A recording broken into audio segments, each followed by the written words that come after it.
जब अतिंदर, रवि बेदी, गुरप्रीत नाम है शायद उनका, गुरप्रीत अपनी कहानी सुना रहे थे, तब मैं देख रहा था मान साहब की आंखों में भी आंसू थे, डॉक्टर छब्बेवाल साहब की आंखों में आंसू थे, मेरी आंखों में पानी आ गया। और मैं देख रहा था पूरे हॉल के अंदर सब लोगों की आंखें नम हो गई थी।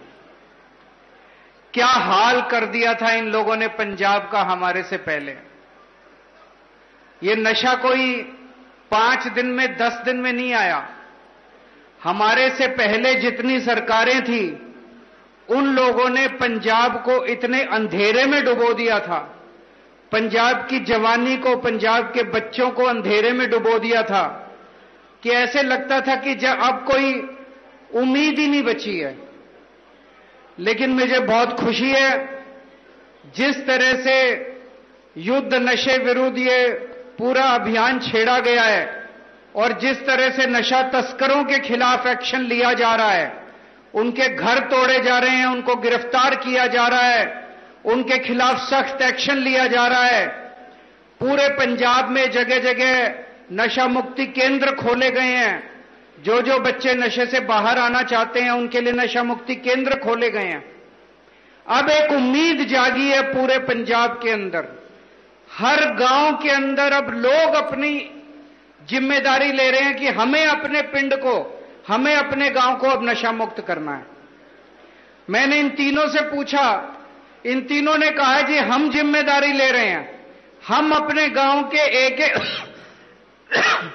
एक बच्चे को, हम अपने पिंड के एक एक बच्चे को नशे से बाहर निकालेंगे।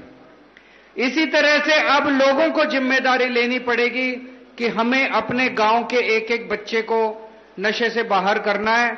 सरकार पूरी तरह से आपके साथ खड़ी है, किसी भी चीज की जरूरत है सरकार आपको मुहैया कराएगी।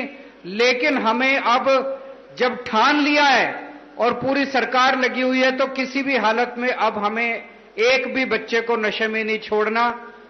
यहां पे मुझे पता चला, हालांकि हमने बहुत बड़े स्तर के ऊपर जगह जगह नशा मुक्ति केंद्र खोले हैं, बहुत सारे नए नए बेड करे हैं, लेकिन बेड की अगर कमी है तो और बेड बनाए जाएंगे ताकि अगर कोई बच्चा नशा मुक्ति करना चाहे तो उसे किसी तरह की कमी नहीं होनी चाहिए, हर चीज उसको मुहैया होनी चाहिए। जब अतिंदर, रवि बेदी, गुरप्रीत नाम है शायद उनका, गुरप्रीत अपनी कहानी सुना रहे थे, तब मैं देख रहा था मान साहब की आंखों में भी आंसू थे, डॉक्टर छब्बेवाल साहब की आंखों में आंसू थे, मेरी आंखों में पानी आ गया। और मैं देख रहा था पूरे हॉल के अंदर सब लोगों की आंखें नम हो गई थी। क्या हाल कर दिया था इन लोगों ने पंजाब का हमारे से पहले। ये नशा कोई 5 दिन में 10 दिन में नहीं आया। हमारे से पहले जितनी सरकारें थी उन लोगों ने पंजाब को इतने अंधेरे में डुबो दिया था, पंजाब की जवानी को, पंजाब के बच्चों को अंधेरे में डुबो दिया था कि ऐसे लगता था कि जब अब कोई उम्मीद ही नहीं बची है। लेकिन मुझे बहुत खुशी है जिस तरह से युद्ध नशे विरुद्ध ये पूरा अभियान छेड़ा गया है और जिस तरह से नशा तस्करों के खिलाफ एक्शन लिया जा रहा है, उनके घर तोड़े जा रहे हैं, उनको गिरफ्तार किया जा रहा है, उनके खिलाफ सख्त एक्शन लिया जा रहा है। पूरे पंजाब में जगह जगह नशा मुक्ति केंद्र खोले गए हैं। जो जो बच्चे नशे से बाहर आना चाहते हैं उनके लिए नशा मुक्ति केंद्र खोले गए हैं। अब एक उम्मीद जागी है पूरे पंजाब के अंदर, हर गांव के अंदर अब लोग अपनी जिम्मेदारी ले रहे हैं कि हमें अपने पिंड को, हमें अपने गांव को अब नशा मुक्त करना है।